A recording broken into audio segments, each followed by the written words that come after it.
हर के दारत खौफे अक़दर दिल मदाम जन्नतुल मावा देआदो रामकम जुज़बा कोची जे मकास इंसुजा फजले उआ मस्ते दरजुम ला जहा आइमामुल अव्वलीन आखिरीन बहर सदका रहमतल लिल आलमीन शुद्ध वजूदाश रहमतल लिल आलमीन मस्जिदे ओ शुद्ध हमारो ये जमीन। अच्छा আপনারা বলেন রহমত স্বরূপ আমার নবীকে কে পাঠাইছেন?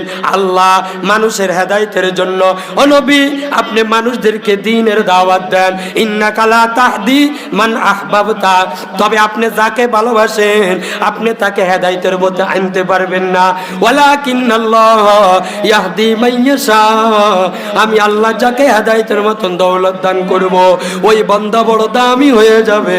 ওই বান্দাকে আমি হেদায়েতের বাতি জ্বালাইয়া জান্নাতের টিকিট হাতে ধরাইয়া দিয়া আমার বান্দাকে এরকম দুনিয়ার সমান এরকম ছোট্ট একটা জান্নাত দান করব, যেটা এরকম 10টা দুনিয়ার সমান আমি আমার বান্দাকে আমি মাফ করিয়া দিব। কথা ঠিক না ঠিক ভাই? আসলে আমার গলাটা ভাঙ্গা, ওই আপনাদের খতিব সাহেব হুজুর কইতে পারবো।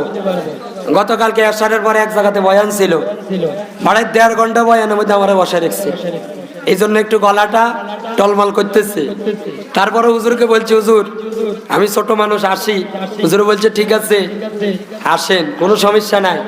আলহামদুলিল্লাহ আপনাদের দোয়ার বরকতে, খাস করে একজনের কথা না বললেন হয়, আমার ওয়াজের পিছনে অবদান হলে এই বেটা, এই লোকটার অবদান হলে আমার পিছনে বেশি।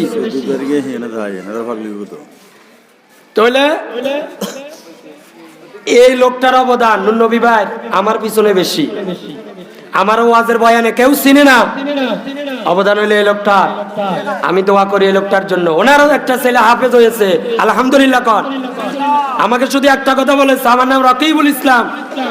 যখন থেকে আমি বয়ান করি ছোট থেকে আমাকে বলেছে, বাবা তুমি আমার ছেলেটাকে যেই মাদ্রাসা দেওয়ার জন্য বলবা, এ ভাই বলেছে আমি সেই মাদ্রাসায় দিব।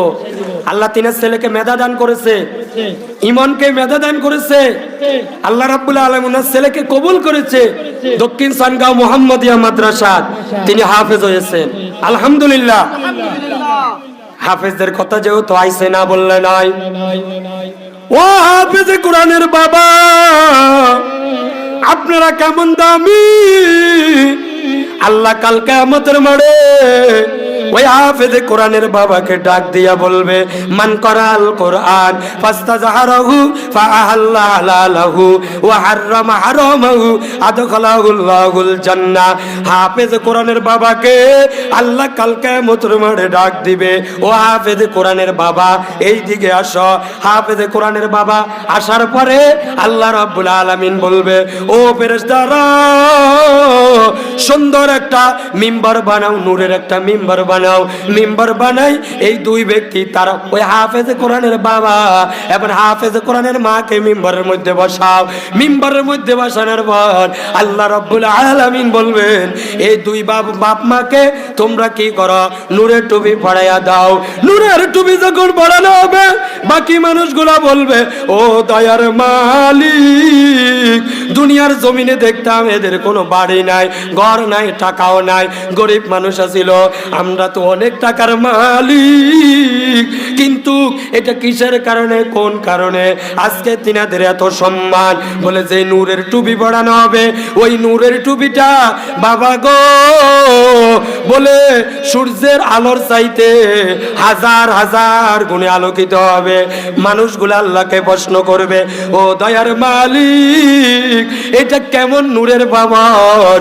আল্লাহ ডাক দিয়া বলবেন, ও মানুষেরা, দুনিয়ার জমিনে আমি বলেছি আমার কোরআনের সাথে কেউ যদি লাগিয়া থাকে তাহলে আমি তাকে ভাগী করব। এই কোরআনের বাবা, এই কোরআন হাফেজের বাবা তার সন্তানটাকে হাফেজ বানাইছে, আলেম বানাইছে। আমি আল্লাহ খুশি হয়ে গেছি। খুশি হইয়া ওই হাফেজে কোরআনের বাবাকে নূরের টুপি দিয়া আমি তাদের নামে জান্নাত লিখিয়া দিলাম।